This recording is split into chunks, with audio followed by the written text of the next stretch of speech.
Bem-vindos ao Instituto Bíblico Online da BBN Internacional. Hoje nós vamos continuar nossa série de estudos tiradas do livro Introdução ao Velho Testamento, escrito por Donald D. Turner. E é muito bom ter você aqui, eu espero que você possa tirar o maior proveito possível da lição de hoje, debaixo das ricas bênçãos de Deus. Em primeiro lugar, nós vamos ver o tópico, o cânon do Antigo Testamento. Foi o próprio Senhor Jesus Cristo quem nos forneceu o cânon das Sagradas Escrituras, ou melhor ainda, as divisões do cânon do Antigo Testamento. Em Lucas 24:44, disse ele: importava que se cumprisse tudo o que de mim está escrito na lei de Moisés, nos profetas e nos salmos.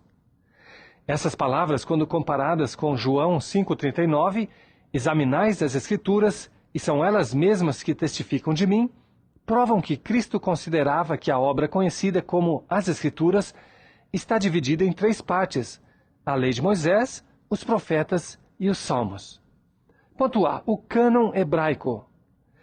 Nas Escrituras ou Bíblia hebraica, os livros estão classificados em três divisões principais. 1. A lei. São 5 livros: Gênesis, Êxodo, Levítico, Números e Deuteronômio. 2. Os profetas. São 8 livros. Os profetas anteriores, sendo 4, Josué, Juízes, Samuel e Reis, e os profetas posteriores, também 4, estando subdivididos em profetas maiores, 3 livros, Isaías, Jeremias e Ezequiel, e os profetas menores, os outros 12 profetas. E a terceira classificação são as Escrituras ou Ketubim, contendo 11 livros. Primeiro os livros poéticos, Salmos, Provérbios e Jó, depois os 5 rolos, ou Megilot, Cantares de Salomão, Ruth, Lamentações de Jeremias, Eclesiastes e Esther, e os livros históricos, Daniel, Esdras com Neemias e Crônicas. Conforme esse esboço, verificamos que o número desses livros é 24. Mas trata-se dos mesmos livros que contamos no Antigo Testamento de nossas Bíblias, as versões protestantes. Os livros históricos de Samuel, Reis, Crônicas e Esdras e Neemias são por nós divididos em 2 partes, mas os hebreus consideravam livros dos profetas menores como um livro só, fazendo com que 24 livros, mais 4 livros, mais 11 livros, sejam os mesmos 39 livros que temos em nossas Bíblias. Ocasionalmente, os judeus uniam Ruth com Juízes e Lamentações com Jeremias, perfazendo assim um total de somente 22 livros. E isso correspondia às letras do alfabeto hebraico. Os judeus chamavam Josué, Juízes, Samuel e Reis de profetas anteriores, porque escreveram a história que vai da morte de Moisés ao fim do reino. Veja Zacarias 1:4 e 7:7. A razão pela qual incluíam Daniel entre os livros históricos é porque ele não ocupou o ofício de profeta, e porque, ainda que tenha profetizado, a metade do seu livro é pura história.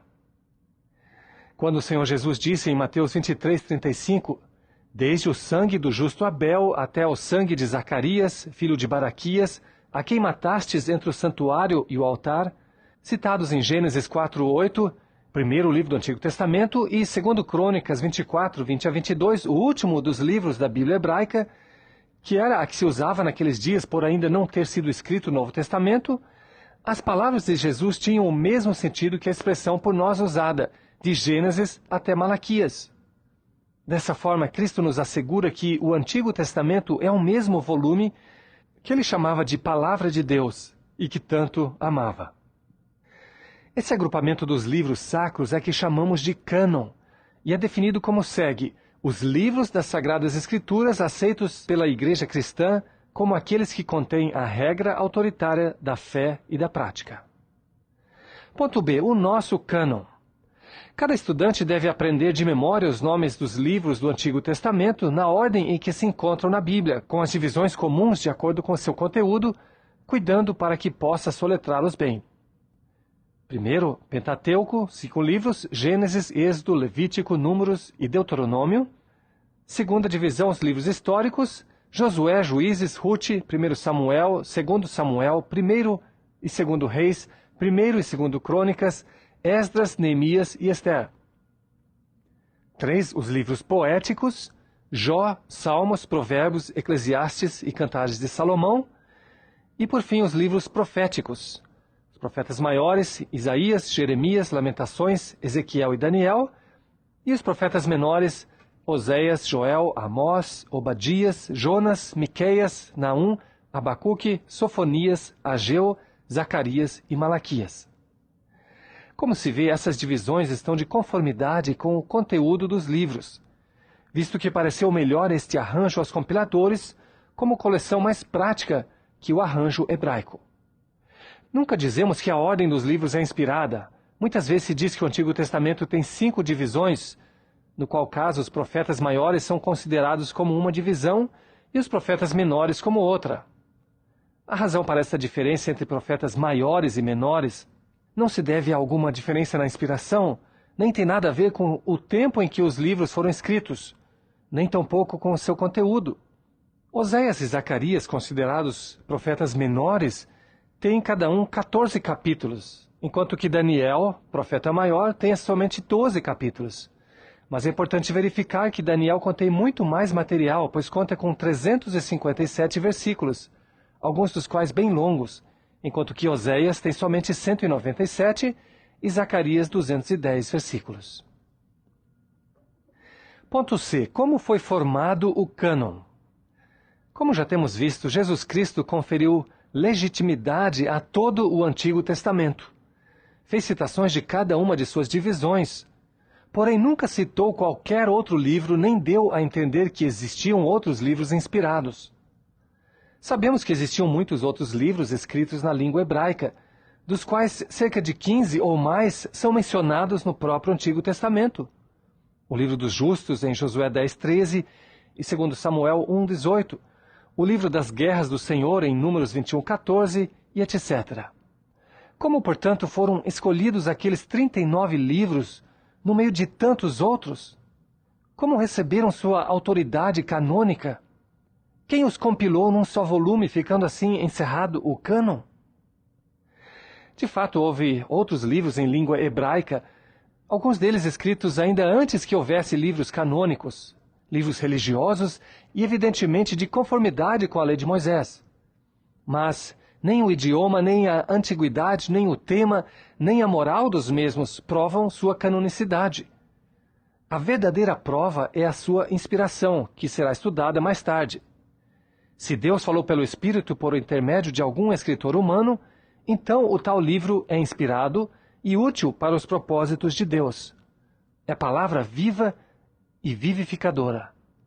Os livros que têm esse selo divino foram reconhecidos como divinos tanto pelo povo comum como pelos líderes e sacerdotes, e o tempo mostrou gradualmente que a seleção fora bem feita. Afinal, essa formação lenta do cânon tem mais autoridade que a decisão de qualquer concílio ou de indivíduo que se julgue autoridade no assunto. Quem colecionou esses livros e os transformou numa obra só? Tais livros foram escritos entre 2000 a 400 anos antes de Cristo. O livro de Jó, com muita probabilidade, data do tempo dos próprios patriarcas, e o livro de Malaquias foi escrito entre 425 e 400 anos antes do nascimento de Jesus Cristo. Muitos outros escreveram depois de Malaquias, mas os judeus consideravam esses escritos tão somente como histórias humanas. Nos últimos anos do período incluso no cânon, 5 grandes homens de Deus viveram ao mesmo tempo, a saber, Esdras, Neemias, Ageu, Zacarias e Malaquias. Na sua época, havia um grande reavivamento espiritual, bem como um interesse sincero e prático pela lei de Deus. Os sacerdotes começaram a ler a Bíblia para o povo novamente e a ensinar a lei. Portanto, não é de estranhar que haja forte tradição favorável a Esdras, que o assinala como compilador do cânon, que foi encerrado com os 22 livros da divisão hebraica, ou com os 39 livros de nossa própria divisão. Ponto D. Evidência interna do cânon. Como evidência interna do cânon do Antigo Testamento, apresentamos as seguintes considerações. Primeiro, as tábuas da lei foram guardadas no templo com o máximo cuidado. Êxodo 25, 21, 40, 20, Deuteronômio 10, 5, 1 Reis 8, 9, como sendo a possessão mais valiosa de Israel. 2. Eram consideradas como autoritárias. Deuteronômio 31, 10 a 13, 17, 18 e 20, Josué 1, 8 e assim por diante. 3. Os profetas eram respeitados igualmente como a lei. Segundo Reis 17, 13, Neemias 9, 29 e 30, e em Daniel 9, 2 vemos também um reconhecimento de um volume de livros autoritários. No Novo Testamento, frequentemente se vê o apelo que os escritores do mesmo fazem aos escritos do Antigo Testamento como prova final e autoritária das suas afirmações, e sempre se referem ao Antigo Testamento como Escritura inspirada. Mateus 22, 29, João 5, 39, João 10, 35, Hebreus 1, 1, 2 Pedro 1, 21 e 21, Gálatas 3, 16, etc. No Novo Testamento são feitas citações de cada uma das divisões do Antigo Testamento. Ponto E. Evidência externa do cânon. Os judeus palestinianos nunca aceitaram como inspirados outros livros além daqueles que temos em nosso cânon. Flávio Joséfo, nascido em Jerusalém no ano 37 d.C., em sua obra Contra Apião, diz: Nós, os judeus, não temos dezenas de milhares de livros discordantes e contraditórios, mas somente 22 que contêm o relato do tempo completo e que têm merecido ser considerados como divinos.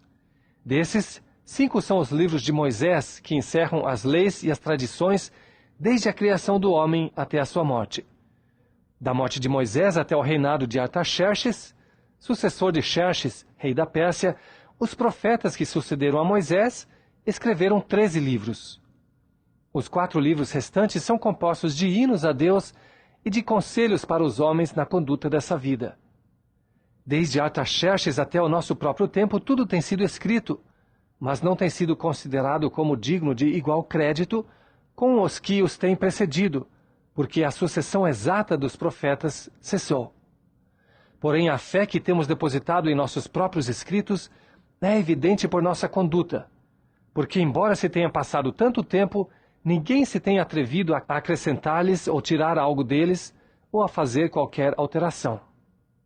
Todo judeu, entretanto, respeita instintivamente estes escritos como mandamentos de Deus, obedece e, se necessário fosse, morreria prazerosamente por eles. O testemunho desse historiador judeu nos fornece a autoridade, a extensão e a data em que o Antigo Testamento foi completado, e está de conformidade com o que já mencionamos. Ponto F. Os livros apócrifos. Terminamos este capítulo com uma palavra sobre os livros apócrifos. O termo significa escondido ou oculto. Inclui os seguintes livros: 1 Esdras, 2 Esdras, Tobias, Judite, o resto de Ester, Sabedoria de Salomão, Eclesiástico, Baruque e a Epístola de Jeremias, o Canto dos Três Mancebos, a história de Susana, Bel e o Dragão, a oração de Manassés, 1 Macabeus e 2 Macabeus. O Códice Alexandrino acrescenta 3 e 4 Macabeus, fazendo assim um total de 16 livros. A Vulgata Latina não contém esses últimos 2 livros. Na versão dos 70, LXX ou Septuaginta, encontra-se esse 1 Esdras apócrifo, mas não o 2 Esdras. O Códice do Vaticano não contém qualquer dos livros dos Macabeus, enquanto que o Códice Sinaítico contém 1 e 4 livro dos Macabeus. A Vulgata Latina contém os livros canônicos de Esdras e Neemias e também os livros 1 e 2 Esdras apócrifos, mas, juntamente com a oração de Manassés, são considerados livros apócrifos e colocados depois do Novo Testamento. Todos esses livros existem em grego, ainda que seus autores sejam desconhecidos, excetuando o livro de Eclesiástico, que foi escrito por um tal de Jesus, filho de Sidraque. É possível que esse livro, como também Tobias e Judite e, provavelmente, Baruque, fossem escritos originalmente em hebraico. Nenhum desses livros tem a pretensão de ser de origem divina. Todos eles, menos 3 e 4 Macabeus, foram escritos entre 200 e 100 anos antes de Cristo. Conforme já temos indicado, nenhum só dos livros apócrifos encontrou lugar no cânon hebraico. Não sabemos quando foram incluídos na versão dos 70, porém, parece ter sido nos fins do século IV de nossa era, porque Cirilo de Jerusalém faz referência à Septuaginta de seu tempo, 315 a 386 d.C., e manifesta que a mesma não continha os livros apócrifos. E não aparecem nas versões de Áquila e de Simaco. Filo, judeu filósofo nascido em Alexandria no ano 20 a.C., escreveu muitas obras em que cita extensamente a Bíblia, mas nunca menciona os livros apócrifos, nem nada cita deles. Tampouco se encontra em qualquer dos catálogos de livros componentes da Bíblia, de antes do fim do século IV de nossa era, qualquer referência aos mesmos livros. Procura-se explicar sua inclusão da seguinte maneira. Nos manuscritos mais antigos, os rolos eram tão volumosos que cada livro era escrito num rolo separado. E os rolos de livros canônicos eram guardados juntamente com os rolos de livros apócrifos, ainda que todos conhecessem a diferença entre os dois grupos. Quando foram iniciados os códices, isto é, a escrituração da Bíblia inteira em um só volume, alguns escribas copiaram certos rolos apócrifos juntamente com os rolos canônicos, sendo que esse equívoco provocou tal diversidade. Os livros apócrifos não declaram serem mensagens de Deus ao homem, nem seu nível moral é tão alto como os dos livros canônicos. Contêm erros históricos, geográficos e cronológicos, aprovam a mentira, o suicídio, o assassinato, os encantamentos mágicos, as orações aos mortos e a salvação por meio de obras. Sua descrição de seres sobrenaturais com seus milagres e ações é algo fabuloso, grotesco e ridículo. Por isso é que se nota grande diferença em sua leitura, depois de se ler os livros canônicos. Em outra lição trataremos do fator de maior importância, a inspiração, que é a verdadeira causa pela qual rejeitamos esses livros apócrifos como canônicos. Não foi senão no Concílio Católico de Trento, 1546 d.C., que a Igreja Ocidental passou a considerá-los autoritários. Na sessão do concílio em que se votou sobre esse assunto, somente 53 prelados se achavam presentes, nenhum dos quais era homem destacado por seus conhecimentos sobre história ou sobre documentos orientais, e alguns grandes homens se opuseram à decisão ao saber do que acontecera. Uma nota de Milés diz: o cardeal Polo afirmou que assim agira o concílio a fim de dar maior ênfase às diferenças entre católicos romanos e os evangélicos. Tanner afirma que o motivo foi que a Igreja Católica Romana encontrou nesses livros o seu próprio espírito. Esse testemunho de dois eminentes membros da Igreja Católica Romana é importante porque demonstra que a resolução do concílio não se baseou em informes puramente históricos. Em resumo, Jesus Cristo nos forneceu 3 divisões principais do Antigo Testamento: a lei, os salmos e os profetas. Na Bíblia hebraica, o Antigo Testamento conta com 24 livros, ou 22, caso se junte Rute com Juízes e Lamentações com Jeremias, mas tratam-se dos mesmos 39 livros que temos em nossas Bíblias, nem mais, nem menos. Nossas Bíblias são divididas da seguinte maneira: Pentateuco, 5 livros; livros históricos, 12 livros; livros poéticos, 5 livros; livros proféticos, os maiores são 5 livros e os menores são 12 livros, perfazendo assim o total de 39 livros. O cânon foi formado gradualmente conforme os livros inspirados foram sendo aprovados pelo uso. Provavelmente Esdras compilou os rolos do Antigo Testamento para formar o cânon. Vimos também sobre a evidência interna do cânon e sobre a evidência externa do cânon. E também sobre os livros apócrifos, que não encontram lugar em nosso cânon, isto com grande razão. Vamos então agora ao nosso próximo tópico, os manuscritos do Antigo Testamento. O Senhor Jesus Cristo leu um manuscrito em forma de rolo quando pregou na sinagoga de Nazaré, Lucas 4, 17 a 20. A edição revista e atualizada no Brasil da Sociedade Bíblica do Brasil, que estamos usando nesses estudos, diz assim: então lhe deram o livro do profeta Isaías, e abrindo o livro achou o lugar. Tendo fechado o livro, devolveu-o ao assistente. Em 2 Timóteo 4,13, o apóstolo Paulo deu instruções a Timóteo para que lhe trouxesse seus livros, especialmente os pergaminhos.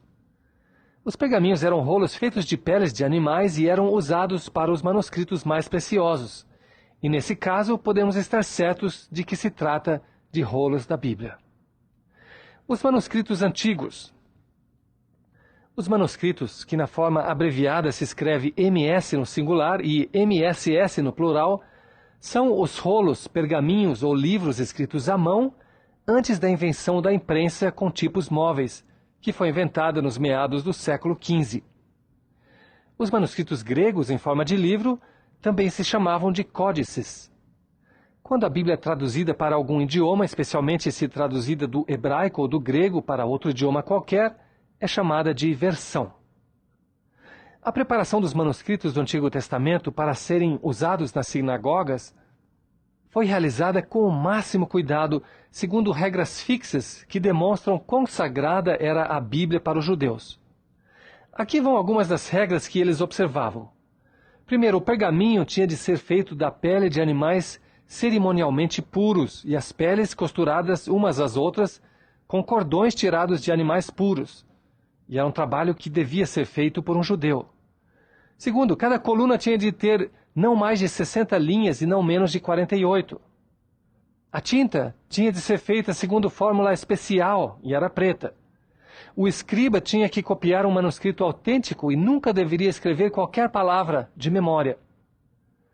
Com reverência tinha que limpar sua pena antes de escrever a palavra Deus, e era absolutamente necessário banhar todo o corpo antes de escrever a palavra Jeová. Havia regras escritas a respeito da forma das letras, do espaço entre as letras, palavras e divisões, a cor do pergaminho, o uso da pena, etc.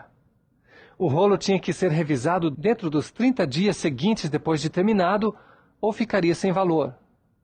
Um erro condenava a folha. 3 erros encontrados numa folha só condenava todo o manuscrito. Por 3 palavras escritas fora da linha, o todo era rejeitado. Cada palavra e cada letra eram contadas, e se uma letra faltava ou sobrava, ou se uma letra tocava em outra, tudo era condenado e queimado em seguida. E havia ainda muitas outras regras.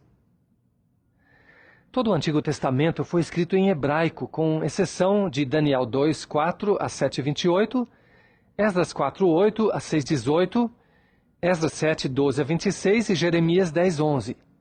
Essas pequenas porções foram escritas em aramaico. O exemplo mais antigo que existe de escritura hebraica atualmente existente é a inscrição Biblos. Extensa inscrição encontrada recentemente em um sepulcro em Biblos, datada do tempo de Ramsés II, cerca de 1202 a 1225 a.C. Essa inscrição, diz o Dr. McAllister, exibe o alfabeto não somente plenamente desenvolvido, mas também em deterioração. O segundo exemplo de escritura antiga em hebraico é a famosa Pedra Moabita, esculpida em caracteres fenícios, ou seja, em hebraico arcaico, durante o reinado de Mesa, rei de Moabe, cerca de 860 a.C. Há um fragmento escrito em papiro, de Êxodo 21 a 17, do 2º século depois de Cristo, que até pouco tempo era considerado o fragmento de papiro mais antigo. Mas, numa cova ao noroeste do Mar Morto, foi descoberto por alguns beduínos um rolo completo de Isaías, que se encontrava em um cântaro envolto com breu. É muito antigo. Calcula-se que tenha sido usado no tempo de Jesus Cristo e que talvez tenha sido escondido na cova no tempo da destruição de Jerusalém, no ano 70 depois de Cristo. Joséfo, o historiador judeu, diz que uma cópia da lei ocupou lugar proeminente na procissão efetuada depois da vitória de Vespasiano, de formas que é certo que um exemplar oficial escapou da destruição de Jerusalém. A comparação entre esses documentos muito antigos com o texto hebraico moderno prova que o idioma hebraico sofreu bem pouca transformação. O de Malaquias é quase o mesmo que os dos primeiros autores. A forma das letras variou e as vogais são indicadas no hebraico mais moderno, mas, como idioma, tem permanecido sem variações através dos séculos. O grande número de manuscritos é outra ajuda que prova que o texto é correto. Certo inglês chamado Kennicott e um italiano de nome Rossi examinaram entre si o número total de 1.686 diferentes manuscritos hebraicos e provaram que todos apresentam praticamente o mesmo texto. Visto que tudo foi copiado à mão, é admirável que as variações sejam insignificantes. Ponto B. Os manuscritos atualmente disponíveis. O Pentateuco samaritano, existente hoje em dia, não é um documento antigo, mas os exemplares atualmente em existência são cópias do Pentateuco guardadas separadamente das de Jerusalém pelos samaritanos, desde o V século a.C. Trata-se de um manuscrito independente para ser comparado com os que foram guardados na Palestina ou por judeus de outros lugares. Contém mudanças na cronologia e uma tentativa para justificar a adoração no Monte Gerizim. Tais alterações, todavia, não são importantes para o cristianismo e são, obviamente, desvios do original. Devido à prática dos judeus de queimar com toda a solenidade qualquer rolo que ficasse muito estragado pelo uso, depois de tê-lo copiado conforme explicamos acima, os manuscritos em hebraico do Antigo Testamento não são muito antigos. O Códice de Leningrado tem a data do ano 916 d.C. O Dr. Ginsburg disse que certo manuscrito do Pentateuco, que há no Museu Britânico, é de pelo menos meio século antes do Códice de Leningrado, o qual contém Isaías, Jeremias, Ezequiel e os 12 profetas menores. O manuscrito mais antigo de todo o Antigo Testamento é um que pertence à famosa coleção Firkovich, trazida da Crimeia. Tem a data do ano 1010 d.C. C. As versões. A mais importante das versões antigas é a versão dos 70, que em forma abreviada é chamada de Septuaginta, LXX. Segundo a tradição mais persistente, Ptolomeu Filadelfo, Ptolomeu ou Ptolomeu II, rei do Egito, 285 a 247 a.C., apreciava muito as letras e desejava conseguir para sua biblioteca em Alexandria uma cópia da lei e das escrituras hebraicas.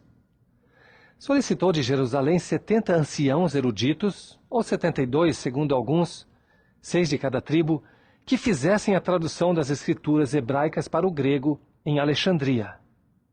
Essa tradição nos explica o motivo por que foram acrescentados os livros apócrifos na Septuaginta, para tê-los na biblioteca de Alexandria como literatura da nação hebraica. Como recompensa pelo favor concedido, Ptolomeu II libertou os escravos judeus que se encontravam no Egito. Toda evidência histórica está a favor de que pelo menos o Pentateuco foi traduzido oficialmente para o grego durante o reinado de Ptolomeu Filadelfo, e o restante do Antigo Testamento foi traduzido muito depois. Essa é a versão do Antigo Testamento mais citada por Cristo e seus apóstolos. Sua linguagem é o grego popular e não o grego literário, e se espalhou por todas as regiões do Império Romano. Visto que a versão dos 70 era tão citada pelos cristãos em seus cultos e também em suas controvérsias doutrinárias com os judeus e os pagãos, os judeus do segundo século depois de Cristo fizeram novas traduções do texto hebraico para o grego. Versões notáveis eram a de Áquila, 130 anos depois de Cristo, e que era a tradução muito literal. A de Teodósio, 150 anos depois de Cristo, que provavelmente foi judeu convertido, que fez tradução bem aceitável. Sua tradução de Daniel era tão superior à dos 70 e suplantou-a de tal modo que o texto é encontrado hoje nas cópias da versão Septuaginta. Temos também a versão de Simaco, 190 anos depois de Cristo, que procurou traduzir do hebraico para um grego mais idiomático. Dessa maneira, no início do terceiro século, havia 4 grandes versões em grego das escrituras hebraicas. Orígenes copiou essas 4 versões e parte de outras em colunas paralelas, com o hebraico original em seus caracteres ou sinais hebraicos, e também com as letras gregas. Essa obra foi denominada Hexapla. Até hoje existem fragmentos da mesma. Existem 4 manuscritos siríacos: a versão curetoniana, a Peshito, a Harcleana e a Palestiniana. Mas a mais importante é a Peshito. O nome Peshito significa simples, comum ou literal. Crê-se que pertence aos meados do século II depois de Cristo. Parece ter sido traduzida do hebraico antigo e não da Septuaginta. É útil para compreender-se o texto do hebraico antigo. O manuscrito mais completo e antigo que existe atualmente é, talvez, o Códice do Vaticano, escrito no IV século. Consta de 759 folhas, de 25 por 26 centímetros de tamanho. Faltam-lhe as porções Gênesis 1 a 46, 28, 2 Reis 2, 57, 10 a 13, Salmos 106, 27 a 138, 6. Os livros dos Macabeus também não se encontram ali. O códice está na Biblioteca do Vaticano. O próximo manuscrito em importância é o Códice Sinaítico, também do IV século, porém não é tão completo como o Códice do Vaticano. Foi descoberto no convento de Santa Catarina, no Monte Sinai. Atualmente se encontra no Museu Britânico de Londres. Em seguida vem o Códice Alexandrino, do V século. Anteriormente era propriedade da Câmara Patriarcal de Alexandria. Foi levado para Constantinopla pelo patriarca Cirilo Lucar e mais tarde enviado ao rei Carlos I da Inglaterra como presente. Está no Museu Britânico. Contém 775 folhas de 25 por 32 centímetros. O Códice de Efraim, do século V, acha-se na Biblioteca Nacional de Paris, e o Códice de Beza, do VI século, está na Universidade de Cambridge, na Inglaterra. Resta-nos considerar tão somente a chamada versão Vulgata. A começar do ano 150 d.C., fizeram-se diversas traduções da Bíblia inteira para o idioma latino. O fato manifestou a necessidade de uma boa versão, sendo que as muitas traduções então existentes eram de diferentes qualidades. Jerônimo, que conhecia bem o hebraico, fez entre 390 e 405 d.C. uma versão tão boa que chegou a ser chamada a Vulgata. Era muito fiel ao original. Jerônimo fez o trabalho por pedido de muitos amigos, especialmente do bispo romano Dámaso. Não quis traduzir os livros apócrifos por não considerá-los dignos de serem incluídos no cânon. Mais tarde, devido aos pedidos persistentes de amigos seus, fez uma tradução rápida de alguns daqueles livros, porém, depois do tempo de Agostinho, a tradução do latim antigo dos livros apócrifos se tornou parte da versão Vulgata, e assim permaneceu até hoje. Foi depois da morte de Jerônimo, em 420 d.C., que sua versão chegou à Inglaterra e desde então começou a ser usada quase que universalmente. D. Os valores desses manuscritos. De vez em quando se ouve a pergunta: se a Bíblia tem influência tão poderosa no mundo de hoje, conforme se vê claramente, e é usada por Deus na conversão e transformação das vidas humanas diariamente, que necessidade temos de apelar para os manuscritos antigos? A Bíblia testifica a seu próprio favor tão eficazmente que é desnecessária a pesquisa de caráter histórico. Assim afirmam alguns. Não lhes negamos a razão. Para a fé de alguém que foi regenerado pela divina semente da Palavra de Deus, não há tal necessidade de indagar a respeito dos documentos antigos. Porém, também existem os críticos não convertidos que negam toda a base histórica e afirmam que a Bíblia é puro mito. Ainda há outros que teimam em dizer que os manuscritos antigos dos quais é traduzida a Bíblia são tão fragmentários e indignos de confiança que a Bíblia não merece a menor consideração. Ouve-se frequentemente a seguinte afirmação: a Bíblia é tirada de um manuscrito cujo papel foi usado primeiramente para outra coisa, porém apagaram a antiga escritura e por cima escreveram as novas palavras. Portanto, estragaram o papel e escreveram palavras por cima das primeiras palavras. É justamente para responder a essas críticas, com poucas palavras, que acrescentamos esta divisão. No estudo da literatura antiga, ouve-se falar do poeta latino Virgílio, do poeta grego Homero, dos filósofos gregos Platão, Aristóteles e outros. Seus escritos são aceitos e estudados como autênticos, sem dificuldades, apesar de que nenhum só deles conta com mais de 4 manuscritos atualmente existentes, como prova de sua origem. Compara-se com isso o fato de que existem 4.000 manuscritos da Bíblia. Além disso, Leve-se em consideração que quando João Ferreira de Almeida começou a fazer a tradução para o português da versão que traz o seu nome, não haviam sido descobertos ainda quaisquer dos códices importantes, os quais, por conseguinte, não estavam ainda ao alcance dos tradutores. Não obstante, a tradução primitiva de João Ferreira de Almeida, comparada com uma tradução moderna ou revisão, mostra que as variações são insignificantes. O mesmo resultado se encontra na versão do Padre Figueiredo, que é a versão católica romana. A única diferença, quase, é que as revisões mais recentes são postas em português mais atual. Nenhuma doutrina é afetada, e nenhuma das grandes verdades reveladas passa por tal transformação que deixa de ser a mesma. Quanto ao fato de que alguns manuscritos sejam indignos de confiança por terem usado o mesmo material da escrita pela segunda vez, confessamos que existem alguns manuscritos dessa espécie, e são os chamados palimpsestos. Formam uma parte bem pequena dos mais de 4.000 manuscritos da Bíblia. E a Bíblia existiria tal como a temos em nossas mãos se nunca tivessem aparecido os tais palimpsestos. Nota-se, portanto, o absurdo que é deixar de crer na autenticidade da Bíblia por causa da existência de tais escritos. Nos dias em que o papel era muito valioso, não era de estranhar que muitos monges e outros tenham usado papel e pergaminho pela segunda vez. A tarefa do expositor é a de pôr, em palavras compreensíveis para o ouvinte ou leitor, o significado exato do texto. Esse texto foi escrito originalmente em hebraico ou grego, pelo que o expositor da palavra tem a obrigação de traduzir, na linguagem do leitor ou ouvinte, a mensagem, esforçando-se para ser fiel ao original o máximo possível. Quanto mais se conhece essas coisas, mais convencido se fica de que Deus deu ao mundo uma revelação através dos séculos.